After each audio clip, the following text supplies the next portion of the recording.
pagi anak-anak dan adik-adik semua yang ada di rumah. Puji Tuhan ya, kita sudah bertemu lagi dengan hari Minggu dan kita akan memulai ibadah sekolah Minggu pada pagi hari ini. Apa kabar kalian semua? Sepanjang 1 minggu ini, siapa yang udah selesai menghadapi PTS? Pasti Tante berharap semua hasilnya bagus ya. Saat pagi hari ini kita akan menyenangkan hati Tuhan, kita akan memuji Tuhan, kita akan menari, melompat buat Tuhan. Yuk sebelum kita memuji Tuhan, kita akan berdoa dulu. Tante undang semua bangkit berdiri, lipat tangan, tutup mata, kita berdoa. Tuhan Yesus, Allah Bapa kami yang bertahta dalam kerajaan surga, kami mengucap syukur dan terima kasih Tuhan, kalau kami boleh bertemu kembali dengan anak-anak sekolah minggu, di hari Minggu yang cerah ini Tuhan. Kami bersyukur buat penyertaan Tuhan sepanjang minggu yang sudah kami lalui. Saat pagi hari ini kami akan menyenangkan hati Tuhan. Kami ingin memuji dan memuliakan nama Tuhan. Kami percaya Engkau menyertai ibadah kami pada saat pagi hari ini. Meskipun kami berada di rumah, tapi kami percaya Roh Tuhan juga hadir di rumah kami masing-masing. Biarlah anak-anak boleh sukacita, boleh bergembira untuk menyenangkan hati Tuhan. Terima kasih Tuhan, kami akan memulai ibadah ini di dalam nama Tuhan kami Yesus Kristus. Haleluya, amin. Seru banget gamenya.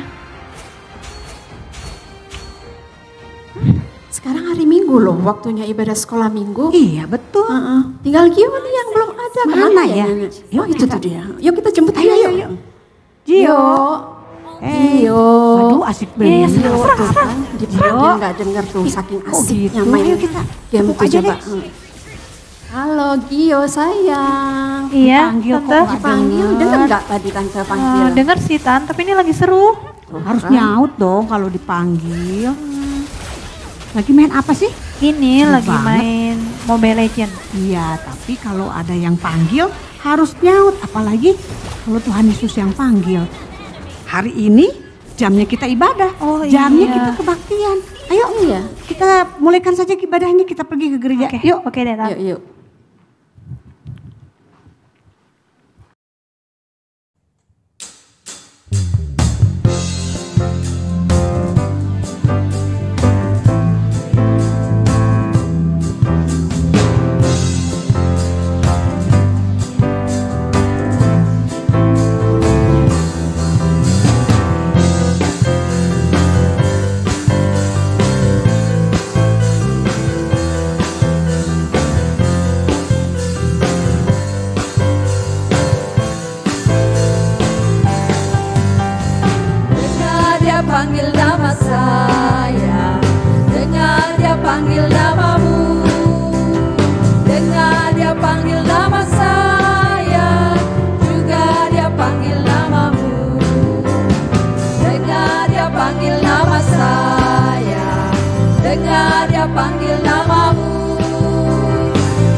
Kak Gio, sekarang kan tinggalnya jauh dari orang tua ya, jauh Iya. dari papa, jauh dari mama. Waktu masih kecil, waktu masih sekolah minggu, suka dengar-dengaran sama mama papa nggak? Suka nurut perintah mama papa nggak? Dengar-dengaran dong. Jadi harus kalau orang tua minta tolong ini harus langsung dilakuin kayak gitu. Kalau disuruh belajar langsung belajar. Betul, harus begitu, dengar-dengaran kepada Iya, orang tua. pinter. Nah, anak-anak sekolah minggu juga belajar dari Kak Gio ya. Kita belajar untuk menyenangkan Tuhan. Kalau Tuhan kan kita nggak bisa lihat ya. Caranya gimana kita menyenangkan hati Tuhan? Yaitu dengan dengar-dengaran kepada orang tua, dengar-dengaran kepada papa, dengar-dengaran kepada mama. Yuk kita pujikan pujian ini sambil bangkit berdiri. Belajar pakai gerakan ya, ikutin tante, ikutin Kak Gio, semua kita pakai gerakan.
Puji Tuhan, anak-anak kita semua sudah memuji dan membesarkan nama Tuhan.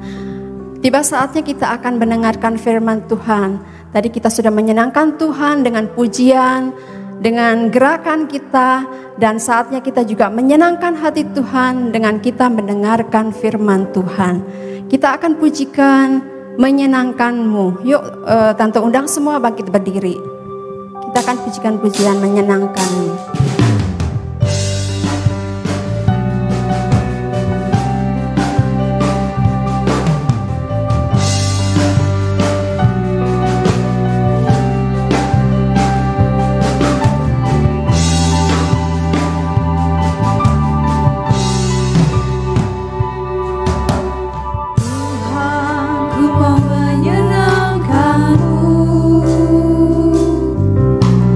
Tuhan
berterima kasih kepadamu. Pada pagi hari ini kami sudah memuji membesarkan nama-Mu. Biarlah Tuhan disenangkan dengan setiap pujian kami. Tuhan mengampuni jika kami mempunyai kesalahan, mempunyai kenakalan. Tuhan ampuni dan layakan kami, karena sebentar kami akan mendengarkan firman-Mu. Tuhan mengurapi guru kami yang akan membawakan firman, sehingga firman-Mu ini menjadi kekuatan dalam kehidupan kami, menjadi sandaran dalam setiap langkah kehidupan kami. Terima kasih Tuhan, kami akan duduk diam mendengarkan firman-Mu di dalam nama Tuhan Yesus Kristus. Haleluya, amin.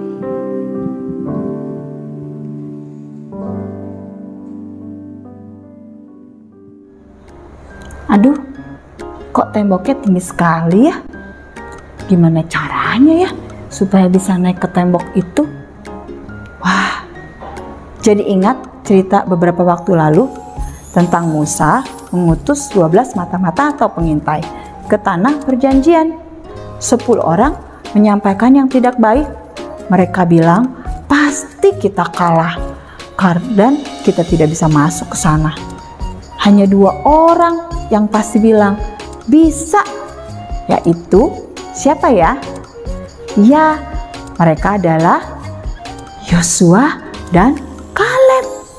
Mereka berdua yakin bahwa mereka pasti bisa mengalahkan musuh-musuh mereka. Nah anak-anak, setelah 40 tahun mengembara, saatnya pun tiba. Pintu gerbang kota Yeriko tertutup untuk orang-orang Israel. Tidak ada orang-orang yang bisa keluar masuk dengan sembarangan ke kota Yeriko. Lalu Yosua mengutus 2 mata-mata ke Yeriko. Nah, di sana kedua pengintai bertemu dengan Rahab yang membantu mereka bersembunyi. Dan akhirnya mereka bisa lolos menuruni tembok. Mereka berjanji akan menolong Rahab dan keluarga karena sudah berjasa ya keluarga Rahab ini. Bangsa Israel akhirnya menyusun sebuah rencana. Mereka menyeberangi sungai Yordan. Yang berjalan lebih dulu adalah 7 orang imam dengan membawa tabut perjanjian. 7 imam ini harus berjalan terlebih dahulu ya, di depan, paling depan ya. Saat kaki mereka menyentuh sungai, anak-anak, sungainya menjadi kering. Wah, hebat sekali. Dan mereka dapat berjalan di tanah yang kering. Wow, luar biasa ya. Tuhan memberitahu kepada Yosua apa yang harus dilakukan untuk kota Yeriko. Telah tertutup kota itu karena orang Israel. Kemudian Yosua bin Nun memanggil para imam dan berkata kepada mereka, angkatlah tabut perjanjian itu, dan 7 orang imam harus membawa 7 sangkakala, tanduk domba di depan tabut Tuhan. Dan orang-orang bersenjata harus berjalan di depan tabut Tuhan. Dan janganlah perdengarkan suaramu sampai pada hari aku mengatakan kepadamu, bersoraklah, maka kamu harus bersorak. Dan kepada bangsa itu dikatakan, majulah, kelilingilah kota itu. Selama 6 hari mereka harus berbaris mengelilingi kota Yeriko sehari 1 kali tanpa bersuara. Di hari yang ke-7 keliling 7 kali. Dan di hari ke-7 itu Tuhan bilang, bunyikan trompet dan bersoraklah. Nanti kamu akan melihat bahwa tembok itu akan runtuh. Mereka melakukannya loh anak-anak. Waktu Yosua mengatakan ini, mereka mendengar dan mereka melakukannya. Nah anak-anak, ketika mereka berkeliling hari pertama, diam, kau boleh berisik. Dan barisan penutup mengikut tabut itu, sedang sangkakala terus-menerus ditiup. Demikianlah tabut Tuhan mengelilingi kota itu, mengedarinya sekali saja. Kemudian kembalilah mereka ke tempat perkemahan dan bermalam di tempat perkemahan itu. Hari kedua Demikianlah pada hari kedua, mereka mengelilingi kota itu sekali saja. Hari ketiga, keempat, kelima, keenam. Tiba saatnya hari ketujuh. Mereka harus berkeliling berapa kali tadi? 7 kali. Dan ketika waktunya, Yosua berkata, ketika para imam meniup sangkakala, berkatalah Yosua kepada bangsa itu, bersoraklah, sebab Tuhan telah menyerahkan kota ini kepadamu. Dan kota itu dengan segala isinya akan dikhususkan bagi Tuhan untuk dimusnahkan. Lalu bersoraklah bangsa itu. Bersoraklah mereka dengan sorak yang nyaring, sedang sangkakala ditiup. Segera sesudah bangsa itu mendengar bunyi sangkakala, maka runtuhlah tembok itu.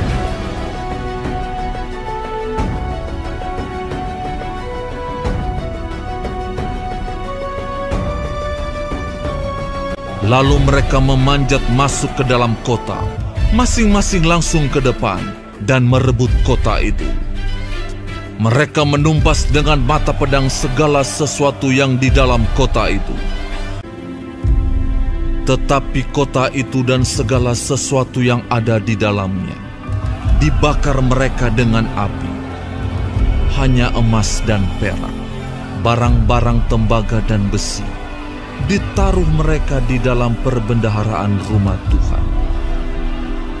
Demikianlah Rahab, perempuan sundal itu dan keluarganya serta semua orang yang bersama-sama dengan dia dibiarkan hidup oleh Yosua. Karena ia telah menyembunyikan orang suruhan yang disuruh Yosua mengintai Yeriko. Dan Tuhan menyertai Yosua, dan terdengarlah kabar tentang dia di seluruh negeri itu. Nah, anak-anak, Yosua mengikuti perintah Tuhan. Yosua mendengar apa yang dikatakan oleh Tuhan. Yosua mendengar dengan baik. Yosua mendengar lalu mengatakannya kembali sesuai dengan perintahnya Tuhan. Waktu Yosua mengatakan, yang lain juga mendengarkan dengan baik dan melakukan juga dengan baik. Mereka percaya, beriman, yakin bahwa Tuhan pasti akan menolong. Wah, anak-anak, terjadilah seperti apa yang Tuhan katakan. Kita mau nggak ya belajar seperti Yosua dan juga orang-orang yang lainnya? Kita harus belajar ya. Ketika kita mendengar suara Tuhan, kita percaya dan kita belajar untuk melakukan apa yang kita percayai tadi. Kan bulan ini kita juga masih belajar ya tentang iman dan bagaimana kita melakukannya. Belajar deh anak-anak, walaupun itu hal yang sangat kecil. Percaya deh, pasti kalian nanti akan lihat dari perkara yang kecil ke perkara yang besar. Nah, perkara itu apa? Hal-hal yang kecil dan hal-hal yang besar, yang sederhana, yang simpel aja ya. Nanti kalian pasti akan melihat Tuhan menolong kalian dan akan memperlihatkan bukti dari iman kalian. Begitu anak-anak. Contohnya apa sih? Misalnya kita minta supaya kita bisa disembuhkan oleh Tuhan waktu sakit. Kita berdoa. Kita pasti percaya kan Tuhan akan menolong? Nah, kita pasti disembuhkan oleh Tuhan kalau kita percaya sama Tuhan. Tapi kalau kita, aduh Tuhan, bener nggak ya Tuhan akan sembuhkan? Wah, nanti nggak jadi sembuh deh anak-anak. Jadi belajar ya, kalau kalian punya iman sebesar biji sesawi saja, ya, itu juga bisa memindahkan gunung loh kata Tuhan. Oke deh anak-anak, kita belajar ya untuk ingat-ingat firman Tuhan. Belajar juga dari Yosua yang taat kepada Tuhan, yang berani juga ya untuk mengalahkan musuh. Terima kasih anak-anak, Tuhan memberkati. Sekarang kita berdoa yuk. Tuhan, saya sudah dengar firman Tuhan. Berkatilah supaya saya semakin bisa mendengarkan firman Tuhan dengan baik dan melakukannya. Tolong supaya firman Tuhan ini boleh bertumbuh berbuah lebat. Bahkan saya boleh melakukan firman Tuhan dengan iman percaya saya. Terima kasih Tuhan Yesus. Berkatilah juga semua teman-teman yang sedang mendengarkan cerita firman Tuhan hari ini. Terima kasih Tuhan Yesus. Dalam nama Tuhan Yesus saya berdoa. Amin. Anak-anak, sekarang kita mau ayat hafalan dulu ya. Yosua 1 ayat 5. Seperti aku menyertai Musa, demikianlah aku akan menyertai engkau. Aku tidak akan membiarkan engkau dan tidak akan meninggalkan engkau.